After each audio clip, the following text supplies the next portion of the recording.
আসসালামু আলাইকুম বন্ধুরা। তো আজ আমি ইনারওয়ালা জর্জেট কাপড় কাটিং করতে যাচ্ছি, একবারে পিছলা কাপড়। তো দেখেন এখানে আমি ইনারটা ভাঁজ করে নিয়েছি, এখানে 4 পার্টে ভাঁজ করে নিয়েছি। আর আমার হাতে যেটা দেখতেছেন এটা হচ্ছে উপরের যেই কামিজটা, সেটা কামিজের কাপড়টা খুবই একটু সুন্দর কাপড়, আশা করি ভালো লাগবে। তো চলে যাওয়া যাক মূল কাজে। প্রথমে ইনারটা কাটিং করে নিব।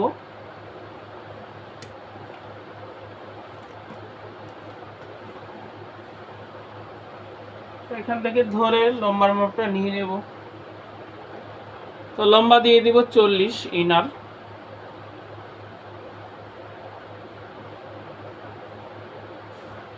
40 দিয়ে দিলাম।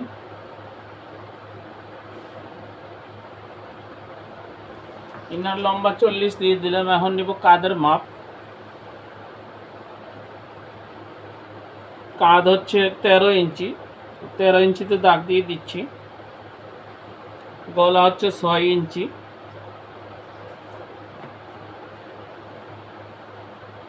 এরপরে নিচ্ছি হিপের মাপ। এরপরে নিচ্ছি কোমরের মাপ। এরপরে নিচ্ছি বডির মাপ।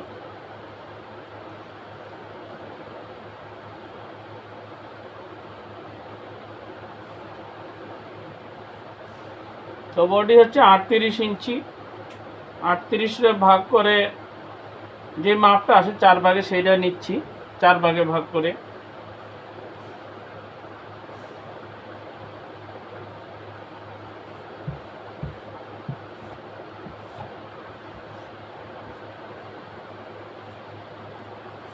ঘেরের মাপটা 2 ভাগে হবে বন্ধুরা।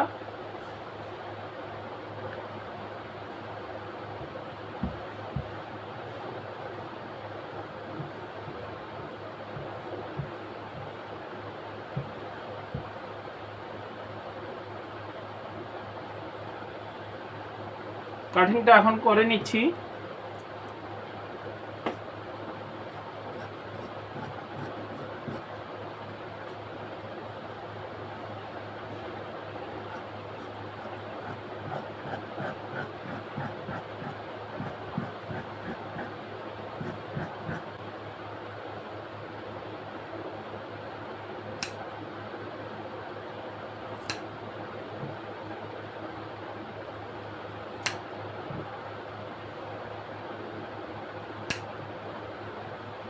এখানে টিক মারগুলা দিয়ে দিচ্ছি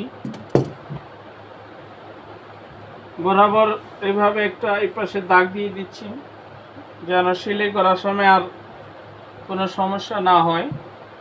তো আজ ইনারওয়ালা কামিজ কাটিং দেখাচ্ছি আপনাদেরকে।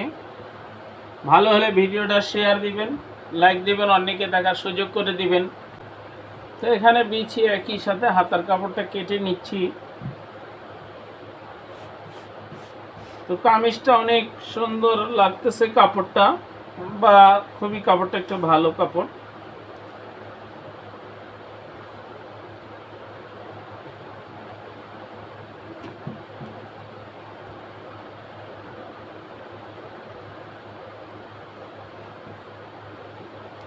তো এই মিডিল পয়েন্ট থেকে আমি আরমোলের শেপটা নামিয়ে নেব 3.5 ইঞ্চিতে, কারো 3 ইঞ্চি, কারো 3.5 ইঞ্চি, কারো 2.5 ইঞ্চি। এখান থেকে ধরে এইভাবে শেপটা দিয়ে দিলাম। হ্যাঁ বন্ধুরা, এখানে মাপ আছে। আপনারা বগল যদি নেন, বগল আরমোল যেটা বলে, সেটা যদি নেন আপনারা 8 ইঞ্চি, তাহলে এখানে বাড়িয়ে নেবেন আরও 1 ইঞ্চি, 7 ইঞ্চি। আর যদি নেন 6 ইঞ্চি, এইভাবে বাড়িয়ে নেবেন আর কি, সবসময় বাড়াতে হবে। বগলটা যেভাবে কাটা হয়েছে সেইভাবেই কাটিংটা হবে। আর কোনাকুনি করে ধরবেন। এটাও একটা মাপ, এটাও 4 ভাগে মাপ নেবেন। তো কোনাকুনি করে দেখেন 9.5 এসেছে। তো যার বডি 38, তার 9.5 আসবে।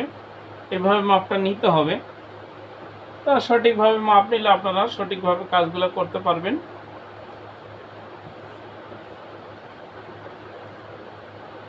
হাতার মোহরাটা হচ্ছে 10 ইঞ্চি, শিলের জন্য আরো 1 ইঞ্চি আমি বাড়িয়ে নিচ্ছি।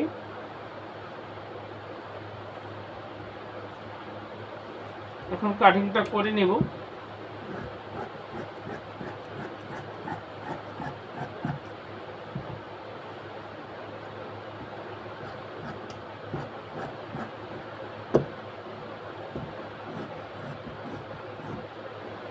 হাতাটা কাটিং হয়ে গেল বন্ধুরা,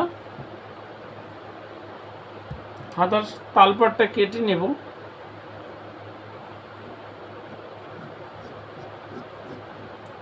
কামিজের তালপাটটা অবশ্যই কাটতে হবে। এখন চলে যাওয়া যাক, এই নাটটা সেই কামিজটার উপর বিছিয়ে কাটিংটা করতে হবে। তো এভাবে ধরে সঠিকভাবে সঠিক নিয়মে আপনারা কাটিংগুলো করে নেবেন। তো ইনারওয়ালা কামিজ এভাবে কাটিং করতে হয়, তাহলে আর সমস্যা হয় না। তো আশা করেছি বুঝতে পেরেছেন সবাই বন্ধুরা।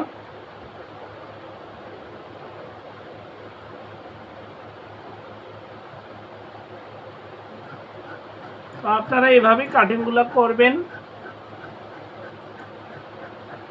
আমি এরপরে সেলাই করে আপনাদেরকে দেখিয়ে দিব। কাটিংটা হয়ে গেল বন্ধুরা, একই সাথে আমি ইনারটাও আপনাদেরকে কাটিং করে দেখাচ্ছি।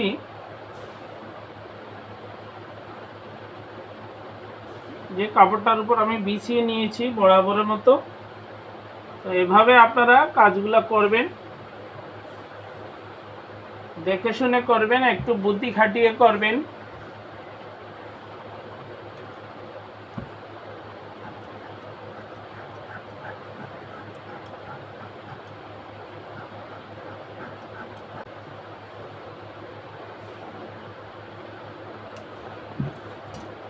কাটিংটা হয়ে গেল বন্ধুরা।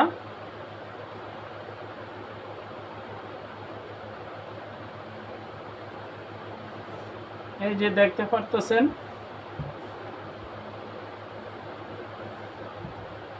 সেলাই করে আপনাদেরকে দেখিয়ে দিব। লেস দিয়ে সুন্দর করে একটা ডিজাইন গলা করতেছি। যে কামিজটা আমি আপনাদের মাঝে কাটিং করে দেখালাম সেটা এখন সেলাই করতেছি। তো সেলাই কমপ্লিট করার পরে আমি আপনাদেরকে পুরাটা দেখিয়ে দিব।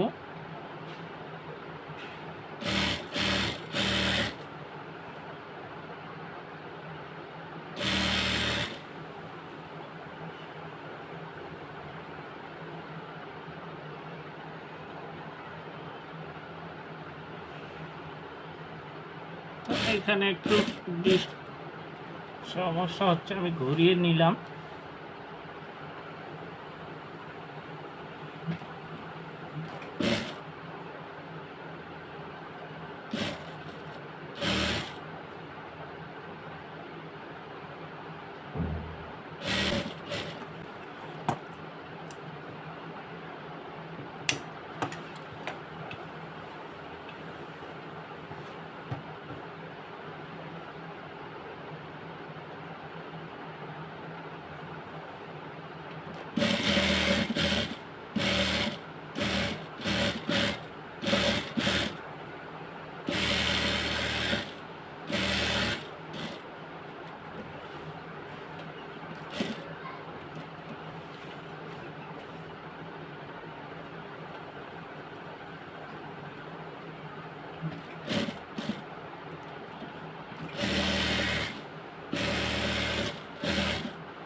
লেসটা লাগিয়ে নিচ্ছি।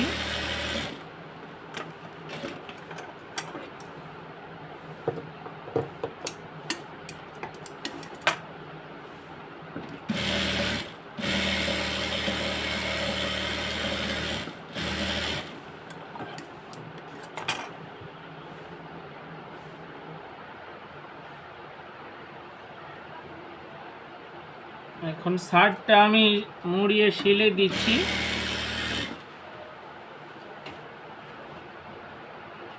পিছলা কাপড় তো শিলে করার সময় অনেক ঝামেলা হয়, তো একটু খেয়াল করে কাজগুলো করতে হবে, বা আপনারা যারা আমার ভিডিওটা দেখছেন তারাও করবেন ধৈর্য সহকারে।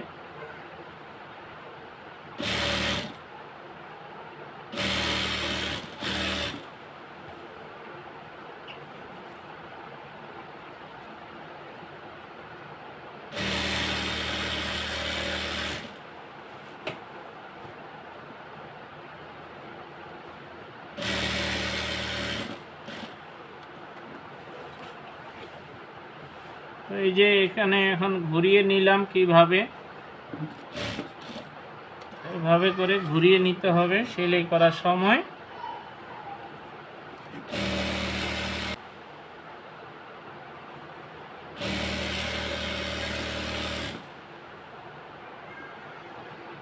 সেলাই হয়ে গেল।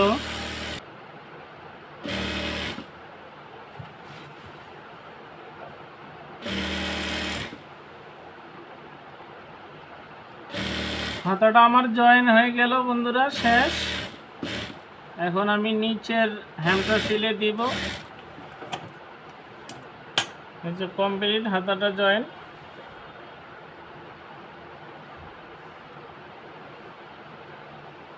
এখন এখানে একটা লেস বসিয়ে দিচ্ছি বন্ধুরা।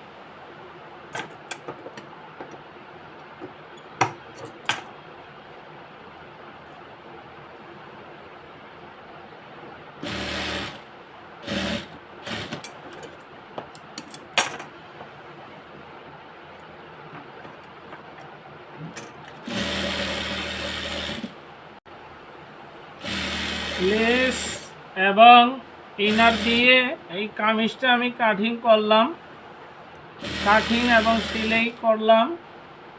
তো আপনাদের মাঝে ভিডিওটা দিলাম, কেমন হয়েছে জানাবেন। ভিডিওটা লাইক দিবেন, শেয়ার দিবেন। লাইক শেয়ার দিলে বন্ধুরা ভিডিও করার আগ্রহ বেড়ে যায়। কী ধরনের ভিডিও দেখতে চান কমেন্টে জানাবেন। তো লেস লাগানো কমপ্লিট। এখন এখানে আমি আরেকটা সিলে দিয়ে দিব।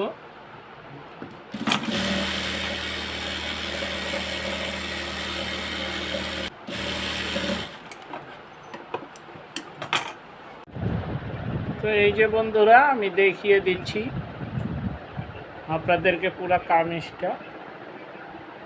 হাতায় লেস, নিচেও লেস আছে। এই যে